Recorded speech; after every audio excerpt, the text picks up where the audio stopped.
tribunal de restitution. Voici ce qui se passe dans cette tribunal. Jusqu'au jour de votre mort, tout ce que vous aviez en votre possession qui ne vous appartenait pas, ou tout ce que vous avez emprunté mais que vous n'avez pas restitué, ou tout ce que vous avez pris à l'insuet sans la permission du propriétaire, peu importe sa taille, cette chose vous fera échouer dans cette tribunal, à moins que vous ne le retourniez avant votre décès. En outre, toute dette impayée ou tout ce que vous avez acquis ou acheté par des moyens illégaux apparaîtront sur un écran géant, et cela vous fera échouer et vous serez expulsé hors de cette tribunal. Lorsque je dis au méchant, tu mourras. S'il revient de son péché et pratique la droiture et la justice, s'il rend le gage, s'il restitue ce qu'il a ravi, s'il suit les préceptes qui donnent la vie, sans commettre l'iniquité, il vivra, il ne mourra pas.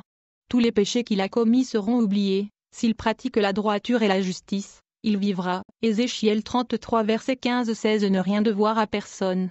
Romains 13 verset 8. Après être né de nouveau, vous devez faire ce que Zachée a fait dans Luc 19 verset 1-10. Mais Zachée se leva et dit au Seigneur, regarde, Seigneur.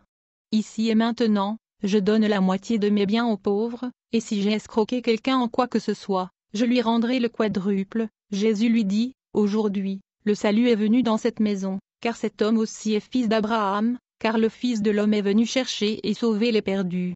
Selon le verset 10, Jésus dit que le salut vient à vous après avoir restauré les choses qui ne t'appartiennent pas. Satan trompe les croyants en leur faisant croire que le baptême lave tous les péchés passés. Oui, il fait.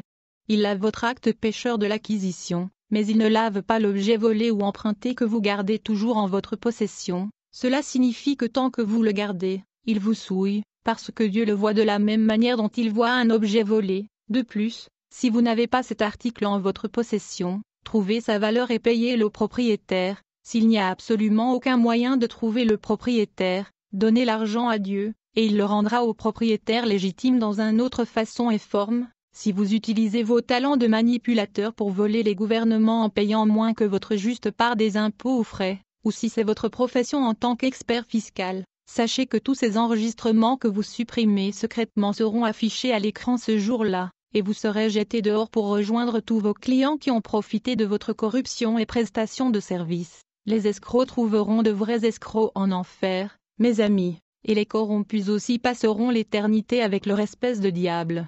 Il y a ceux qui tordent les lois matrimoniales pour acquérir une richesse supplémentaire de leur conjoint, et il y a ceux qui utilisent toutes sortes de moyens, de la charge des intérêts exorbitants sur les prêts pour tromper le système à leur avantage. Je te dis ceci, tous ces records vous attendent là-haut.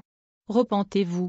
Allez devant le Seigneur, raisonnez avec lui, et il vous donnera un juste chiffre et également va vous aider à le rembourser à titre de restitution. Faites-le maintenant, et vous serez en mesure de procéder à ce sujet. Les âmes qui échouent dans cette tribunal incluent tous ceux qui empruntent des Bibles mais oublient de le retourner, les couples et mariés qui prennent de l'argent à leur partenaire sans le leur dire, ceux qui prennent illégalement des produits sur leur lieu de travail, les représentants du gouvernement qui ont utilisé même la plus infime de toutes les ressources et matériaux de l'État pour leurs propres bénéfices, etc.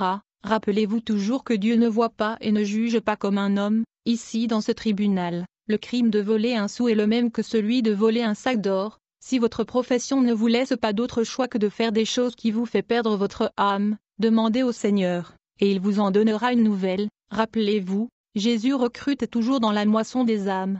Il est le meilleur maître pour qui travailler.